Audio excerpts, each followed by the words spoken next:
Hello everyone, I am सुगम। Welcome back. तो कैसे हो आप सब? आई होप आप सब अच्छे होंगे। स्वागत है आप सभी का आपके अपने एसपी स्टडी यूट्यूब चैनल पर। तो गाइस, आज हम आपके लिए क्या लेकर आए हैं, जो आपका इकोनॉमिक्स है उसका फर्स्ट चैप्टर। तो फर्स्ट वीडियो में मैंने आपको देखिए बता दिया था कि आर्थिक क्रिया से आपका क्या अभिप्राय, ये पूरा मैं आपको पढ़ा चुकी हूँ यहाँ तक। और उसके बाद देखिए यहाँ ये भी आपने पढ़ लिया था कि वास्तविक अर्थशास्त्र और आदर्शात्मक अर्थशास्त्र क्या है। तो यहाँ से आज शुरू होने वाला है। अगर आपने फर्स्ट क्लास अपना नहीं देखा है तो उसका लिंक, उस वीडियो का लिंक आपको डिस्क्रिप्शन बॉक्स में मिल जाएगा बेटा, वहाँ से आप देख सकते हो। उसमें मैंने आपको कवर करा दिया कि अर्थशास्त्र आदर्श विज्ञान के रूप में ये सारी हेडिंग मैं आपको पढ़ा चुकी हूँ। वास्तविक अर्थशास्त्र क्या है, आदर्शात्मक अर्थशास्त्र क्या है, वो सारा मैं आपको बता चुकी थी। ठीक है, अब देखिए ये आपका बहुत ही इंपॉर्टेंट है, इसलिए मैंने इसका दूसरा क्लास रखा, ये आपको अच्छे से समझना है। तो देखिए हेडिंग आपकी है कि व्यष्टि सूक्ष्म, व्यष्टि यानी सूक्ष्म अर्थशास्त्र की परिभाषा है। ओके, तो माइक्रो इकोनॉमिक्स के डेफिनेशंस क्या हो जाएंगी। तो देखिए आपके अर्थशास्त्री जैसे बोल्डिंग, हैरिसन और जैसे आपके जो अर्थशास्त्री हैं उन्होंने व्यष्टि अर्थशास्त्र की परिभाषा किस तरह से दी है वो सब पहले हम आपको बताएंगे। और आपको ध्यान रखना है कि बोर्ड एग्जाम में आपका यहाँ से प्रश्न उठाया जाता है कि व्यष्टि अर्थशास्त्र क्या है, समष्टि अर्थशास्त्र क्या है, परिभाषा दीजिए। ये तो आपका अतलग उत्तरीय प्रश्न में दिया जाएगा। और विस्तृत उत्तरीय प्रश्न में इस तरह से आपसे इस पार्ट से प्रश्न लिया जाएगा कि व्यष्टि अर्थशास्त्र और समष्टि अर्थशास्त्र में अंतर बताइए। ये आपको विस्तार में फिर लिखना है।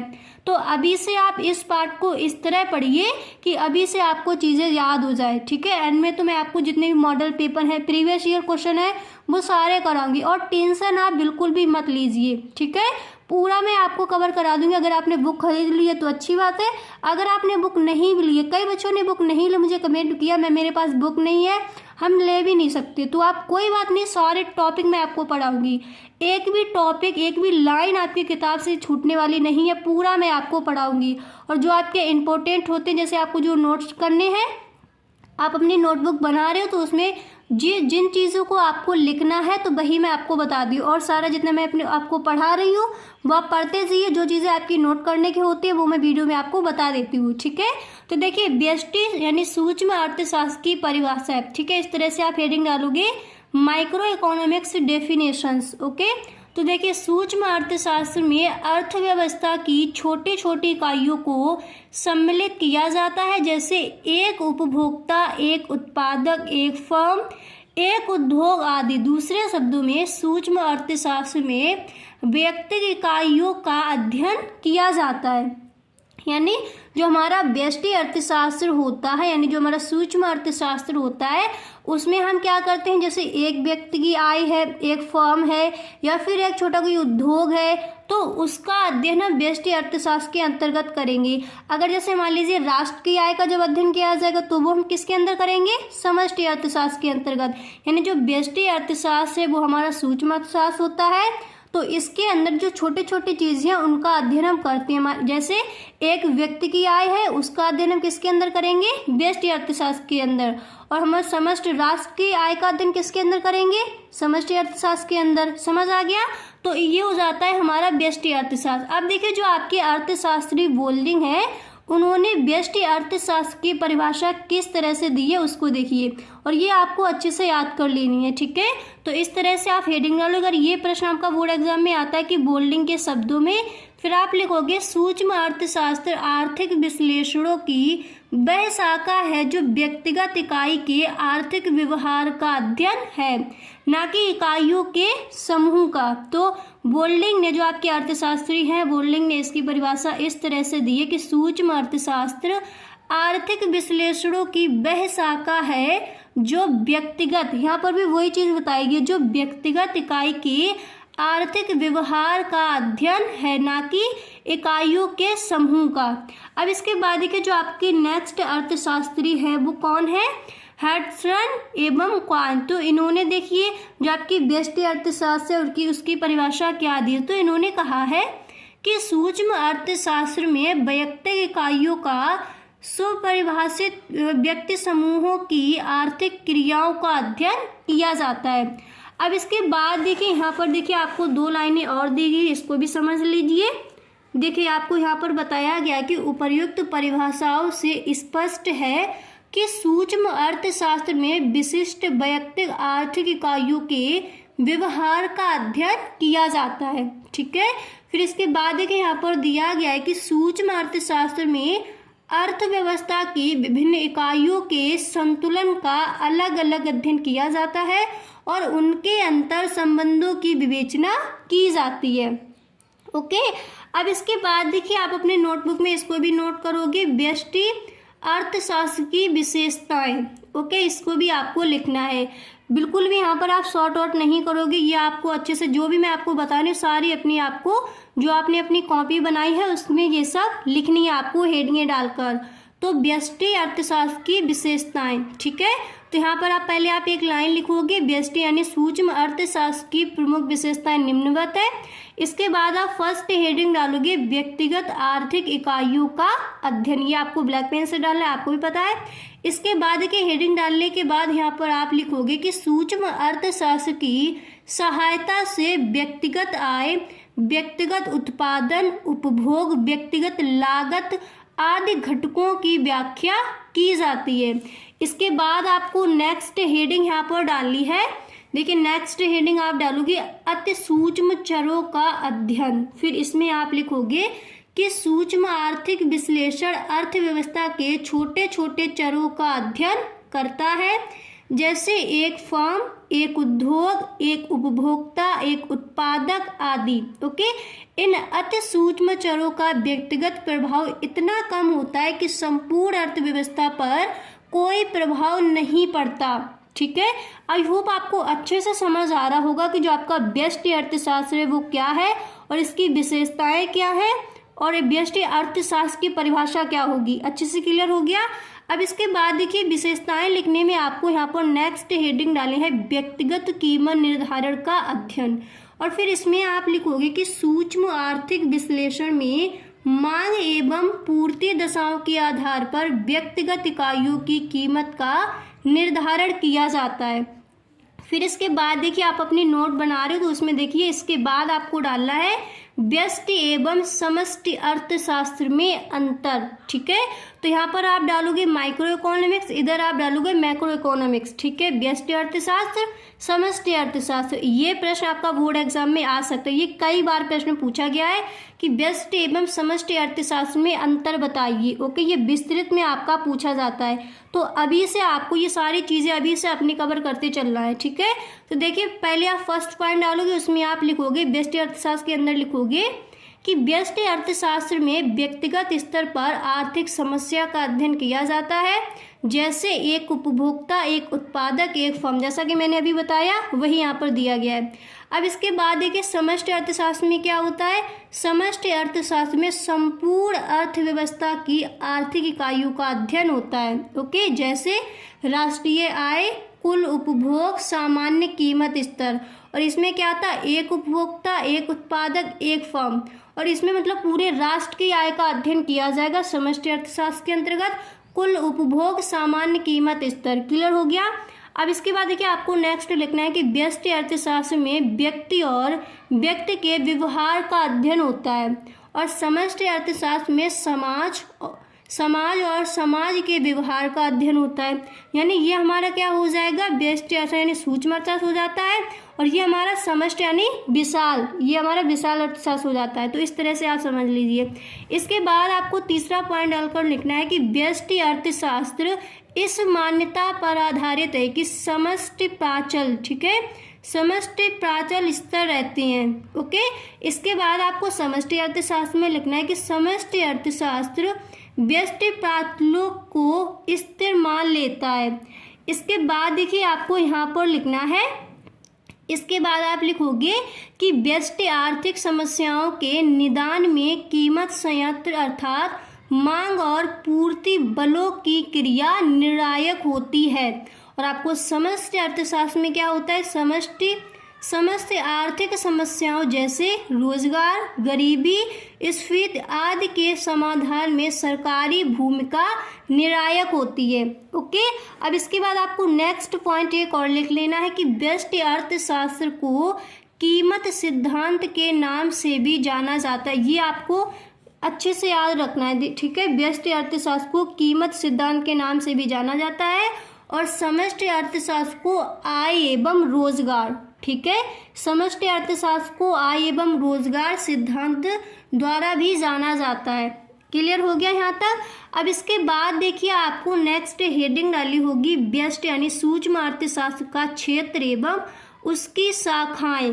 ओके, इस तरह से आप इस पार्ट को कवर कर लीजिए। कहीं से भी आपका क्वेश्चन बने, कहीं से भी आपका क्वेश्चन पूछा जाए, आप एकदम से उसका आंसर लिख कर आओ, ठीक है। इस तरह से अभी से आप अपनी तैयारी कीजिए। ओके, तो देखिए सबसे पहले आपको एक लाइन लिखनी है कि व्यष्टि यानी सूक्ष्म अर्थशास्त्र के क्षेत्र में निम्नलिखित 3 सिद्धांतों को सम्मिलित किया जाता है।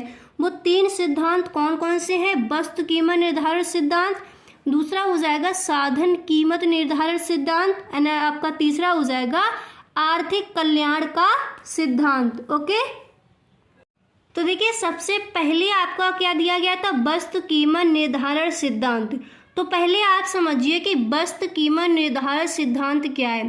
तो वस्तु कीमत निर्धारण सिद्धांत में यह विवेचना की जाती है कि उपभोग की वस्तुओं की कीमतों का निर्धारण किस प्रकार होता है। ओके, वस्तु कीमत निर्धारण में मांग पक्ष एवं पूर्ति पक्ष दोनों का समावेश किया जाता है।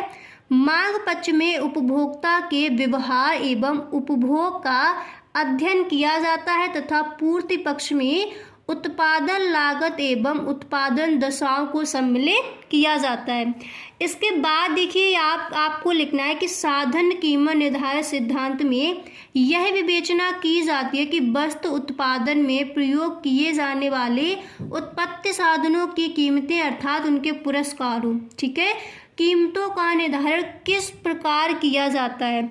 इसके बाद आपका आता है आर्थिक कल्याण का सिद्धांत। तो आर्थिक कल्याण का सिद्धांत सूक्ष्म आर्थिक सिद्धांत का एक महत्वपूर्ण केंद्र बिंदु है, जिसमें यह अध्ययन किया जाता है कि वस्तु एवं सेवाओं की दी हुई मात्रा को अनेक उपभोक्ताओं में किस प्रकार विभाजित और आवंटित किया जाए कि आर्थिक कल्याण अधिकतम हो जाए। ओके, तीनों समझ आ गया आपको अच्छे से। ये क्या थे? व्यष्टि अर्थशास्त्र का क्षेत्र एवं उसकी शाखाएं। अब इसके बाद देखिए आपको ये डायग्राम बना लेना है एकदम अच्छे से। ओके, कि व्यष्टि यानी सूक्ष्म अर्थशास्त्र की शाखाएं। अभी जो मैंने आपको डेफिनेशंस बताई उनको अगर आप याद कर लेते हो तो फिर आपको वो नोट्स में नहीं लिखनी है, इसको आप बना लीजिए, अच्छे से आपको ध्यान रहेंगी। तो देखिए व्यष्टि अर्थशास्त्र की शाखाएं, आपकी 3 शाखाएं मैंने अभी कौन सी बताई? वस्तु कीमत सिद्धांत, इसके बाद साधन कीमत सिद्धांत, इसके बाद आर्थिक कल्याण का सिद्धांत। अब देखिए जो आपकी वस्तु कीमत सिद्धांत है इसके भी 2 टाइप्स हो जाते हैं, मांग का सिद्धांत, लागत तथा उत्पादन का सिद्धांत। इसके बाद साधन कीमत सिद्धांत जो है उसको भी 3 भागों में विभाजित किया गया, मजदूरी, लगान, ब्याज, लाभ। ओके, समझ आ गया। एंड नेक्स्ट आपका क्या था? आर्थिक कल्याण का सिद्धांत। अब यहाँ पर देखिए आपका दिया गया है कि व्यष्टि यानी सूक्ष्म अर्थशास्त्र के अध्ययन का महत्व क्या है, क्या महत्व है, ठीक है। तो ये आपको लिखना है। ओके, अपने नोट्स में लिखना है।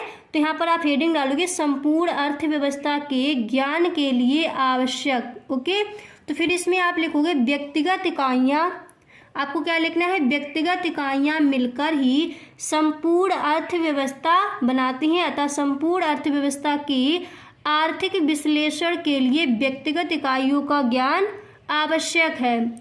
इसके बाद आपको यहाँ पर देखिए नेक्स्ट हेडिंग डाली है आर्थिक समस्याओं के निर्णय में सहायक, और फिर इसमें आप लिखोगे आर्थिक विश्लेषण में कीमत निर्धारण एवं वितरण की समस्याएं महत्वपूर्ण होती हैं। इन समस्याओं का निदान सूक्ष्म आर्थिक विश्लेषण से किया जाता है। फिर इसके बाद आपको लिखना है मांग एवं पूर्ति के 2 बलों के आधार पर कीमत निर्धारण किया जाता है जो सूक्ष्म अर्थशास्त्र से संबंधित है। ओके, अब इसके बाद देखिए आपको तीसरी हेडिंग यहाँ पर डालनी है आर्थिक नीति के निर्धारण में सहायक, और इसमें आप लिखोगे सूक्ष्म अर्थशास्त्र में व्यक्तिगत एवं विशिष्ट इकाइयों, ओके, व्यक्तिगत एवं विशिष्ट इकाइयों का विश्लेषण ही सरकार को आर्थिक नीतियां बनाने का आधार प्रदान करता है। ओके, अब इसके बाद देखिए आपको यहाँ पर नेक्स्ट हेडिंग डालनी होगी। देखिए यहाँ पर आप नेक्स्ट हेडिंग डालोगे व्यवहारिक अर्थशास्त्र में ज्ञान में सहायक। ओके, और फिर इसमें आपको लिखना है सूक्ष्म आर्थिक विश्लेषण द्वारा। ठीक है, सूक्ष्म आर्थिक विश्लेषण द्वारा व्यवहारिक अर्थशास्त्र की शाखाओं जैसे राजस्व, अंतर्राष्ट्रीय अर्थशास्त्र इत्यादि की समस्याओं को समझने में सहायता मिलती है। ठीक है, समझने में सहायता मिलती है। इतना लिखने के बाद आपको नेक्स्ट हेडिंग यहाँ पर डालनी होगी पूंजीवादी प्रणाली की कार्य प्रणाली के ज्ञान में सहायक। और फिर इसमें आप लिखोगे कि पूंजीवादी अर्थव्यवस्था स्वतंत्र अर्थव्यवस्था होती है जिसमें केंद्रीय समस्याओं के से संबंधित निर्णय मांग एवं पूर्ति बलों की स्वतंत्र, ठीक है, बलों की स्वतंत्र क्रियाशीलता वाले कीमत संयंत्र द्वारा लिखे जाते हैं। सूक्ष्म आर्थिक विश्लेषण पूंजीवादी अर्थव्यवस्था में आर्थिक समस्याओं का समाधान प्रस्तुत करने में सहायक है। अब इसके बाद देखिए आपको नेक्स्ट हेडिंग अपनी डालनी होगी कि व्यष्टि आर्थिक विश्लेषण की परिसीमाएं। अगर इसको आप नहीं भी लिखते हो तो कोई बात नहीं, पर इसको आप समझ लीजिए। ठीक है, ये ज़रूरी नहीं है आपको नोट्स बुक में अपना लिखना ही है। ठीक है, इसको आप समझ लीजिए। तो यहाँ पर देखिए कि व्यष्टि यानी सूक्ष्म आर्थिक विश्लेषण के अनेक महत्व हुए भी यह विश्लेषण अपनी अनेक परिसीमाओं के कारण सार्वभौमिक विश्लेषण नहीं बन पाया है। ओके, फिर इसके बाद देखिए आपको लिखना है व्यष्टि यानी सूक्ष्म आर्थिक विश्लेषण की प्रमुख परिसीमाएं निम्न है। तो फर्स्ट हेडिंग इस तरह से है कि समग्र नहीं बल्कि अंश का अध्ययन, और इसमें आप लिखोगे कि व्यष्टि यानी सूक्ष्म आर्थिक विश्लेषण में केवल अंश का अध्ययन किया जाता है, समग्र का नहीं। स्पष्ट है कि व्यक्तिगत अंशों का अथवा इकाइयों के अध्ययन के आधार पर संपूर्ण अर्थव्यवस्था का एक सही चित्र उपस्थित नहीं किया जा सकता। ओके, इसके बाद आप देखिए नेक्स्ट हेडिंग यहाँ पर डालोगे कि अपर्याप्त विश्लेषण। ठीक है, इसमें आप लिखोगे कि व्यष्टि यानी सूक्ष्म आर्थिक प्रणाली एक अपर्याप्त अध्ययन प्रणाली है क्योंकि यह आवश्यक नहीं कि एक व्यक्तिगत परिवार, फर्म अथवा उद्योग के संबंध में जो निष्कर्ष निकलते हैं वही पूरी अर्थव्यवस्था पर भी लागू हों। व्यष्टि यानी सूक्ष्म अर्थशास्त्र द्वारा समूची अर्थव्यवस्था की सामूहिक प्रवृत्ति पर प्रकाश नहीं डाला जा सकता। अब इसके बाद आप समझिए नेक्स्ट हेडिंग आपकी है कि अवास्तविक मान्यता पर आधारित। ये देखिए व्यष्टि जो आपका आर्थिक विश्लेषण है, व्यष्टि आर्थिक विश्लेषण की ये परिसीमाएं दी गई हैं। ओके, इनको आप समझ लीजिए। तो सूक्ष्म आर्थिक विश्लेषण पूर्ण रोजगार की काल्पनिक मान्यता पर आधारित है। पूर्ण रोजगार का विचार वास्तविक जगत का तथ्य नहीं है बल्कि यह एक अपवाद है। ओके, अब देखिए बेटा इसके बाद आपकी नेक्स्ट हेडिंग यहाँ पर दी गई है मुक्त व्यापार के विचार पर आधारित अर्थशास्त्र। आप इस तरह से पढ़िए। देखिए जब आप 12th करने के बाद जब आप आगे अपना पढ़ोगे कंपटीशन लेवल के लिए तो उसमें भी ये अर्थशास्त्र आपका काम आता रहता है। ठीक है, तो अर्थशास्त्र को आपको इस तरह से पढ़ना है कि कभी आप भूलो ना। ओके, इतना आपको नहीं पढ़ना कि बोर्ड एग्जाम आपका हो गया उसके बाद आप भूल जाओ। तो अर्थशास्त्र हमेशा आपका काम आएगा, तो इसको आप सही ढंग से पूरा आप याद करते चलिए। ठीक है, एक भी टॉपिक आपको छोड़ना नहीं है। यहाँ पर तो दिया गया है मुक्त व्यापार के विचार पर आधारित। तो इसमें आप लिखोगे सूक्ष्म अर्थशास्त्र की प्रणाली। ठीक है, सूक्ष्म अर्थशास्त्र की प्रणाली मुक्त व्यापार की मान्यता पर आधारित है। मुक्त व्यापार व्यवस्था में सरकारी हस्तक्षेप अनुपस्थित होता है। वर्तमान समय में सरकार की भूमिका आर्थिक जगत में अनिवार्य है। इतना क्लियर हो गया। अब इसके बाद देखिए, अब ये देखिए आपको अपनी नोटबुक में नोट कर लेना है। अब यहाँ पर देखिए आपका जो पार्ट था, यहाँ पर देखिए जो पूरा आपका जो लेसन था उसका पूरा निचोड़ यहाँ पर दिया गया है। आपकी हेडिंग यहाँ पर क्या दी गई है, अध्याय की एक त्वरित पुनरावृत्ति। ठीक है, तो आपको क्या करना है, ये भी आपको जो आप अपनी नोटबुक बना रहे हो उसमें इसको भी आपको लिख लेना। जो आपका पूरा चैप्टर है उसका यहाँ पर निचोड़ दिया गया है। तो सबसे पहले मैंने आपको पढ़ाया था आर्थिक क्रिया क्या है। ठीक है, यानी इकोनॉमिक्स एक्टिविटी क्या है। तो आर्थिक क्रिया हम किसे कहेंगे, डेफिनेशन देखिए दोबारा से दी गई है। उस क्रिया को आर्थिक क्रिया कहते हैं जिसका संबंध मानवीय आवश्यकताओं को संतुष्ट करने के लिए सीमित साधनों के उपयोग से होता है। ठीक है, उसी को हम कहते हैं आर्थिक क्रिया। आय का सृजन, यहाँ पर देखिए ये दिया गया कि आय का सृजन करने वाली, आय का सृजन यानी आय जैसे आपकी आ रही है उसका नहीं, पैसे का सृजन, ठीक है, पैसे का आना, आय का सृजन करने वाली सभी क्रियाएं आर्थिक क्रियाएं हैं, किंतु सभी आर्थिक क्रियाएं आवश्यक रूप से आय सृजित करने वाली क्रियाएं नहीं होती हैं। ओके, अब इसके बाद देखिए आपको नेक्स्ट हेडिंग यहाँ पर डाली है आर्थिक क्रिया के प्रकार यानी काइंड्स ऑफ इकोनॉमिक्स एक्टिविटी। तो पहला इसका प्रकार है उत्पादन, मैंने आपको बताया था उत्पादन, नेक्स्ट है उपभोग और तीसरा आपका है विनिमय। इसके बाद आपका था कि वस्तु कीमत निर्धारण तथा साधन कीमत निर्धारण एंड निवेश। ओके, तो यहाँ पर देखिए ये विनिमय जो आपका है इसके आपके ये दो प्रकार मैंने आपको बताए थे कि वस्तु कीमत निर्धारण तथा साधन कीमत निर्धारण। यहाँ पर देख लीजिए दोबारा से जो आपका क्या है, यहाँ पर विनिमय जो दिया गया था उसके ही दो टाइप्स हैं। यहाँ पर देखिए ये आपका था विनिमय यानी एक्सचेंज और इसके ही आपके ये दो टाइप्स दिए गए थे कि वस्तु कीमत। तो पहला आपका यहाँ पर दिया गया था वस्तु कीमत निर्धारण और दूसरा आपका क्या था साधन कीमत निर्धारण। ठीक है, ये जो आपका विनिमय एक्सचेंज है उसके ही ये इसको दो भागों में बांटा गया था। ओके, अब इसके बाद देखिए आपका यहाँ पर दिया गया है, इसके बाद देखिए यहाँ पर दिया कि उत्पादन के एजेंट। ठीक है, जो उत्पादन है उसके एजेंट कौन कौन से, तो पहला है भूमि, श्रम, पूंजी, संगठन, उसके बाद उद्यमिता। ओके, अब इसके बाद देखिए आपको नेक्स्ट हेडिंग डाली है व्यष्टि अर्थशास्त्र यानी माइक्रो इकोनॉमिक्स क्या है। तो ये आपको एकदम यहीं पर रट लेनी है, वीडियो में ही इसकी परिभाषा अच्छे से याद कर लीजिए कि व्यष्टि अर्थशास्त्र में केवल एक व्यक्तिगत इकाई की आर्थिक क्रियाओं का अध्ययन किया जाता है। उदाहरण के लिए एक उपभोक्ता का व्यवहार, एक उत्पादक अथवा फर्म द्वारा उत्पादन क्रिया आदि अनेक ऐसी आर्थिक क्रियाएं हैं जो व्यक्तिगत आर्थिक क्रियाओं से संबंधित है जिनका अध्ययन हम व्यष्टि अर्थशास्त्र के अंतर्गत करते हैं। याद हो कि व्यष्टि अर्थशास्त्र क्या है।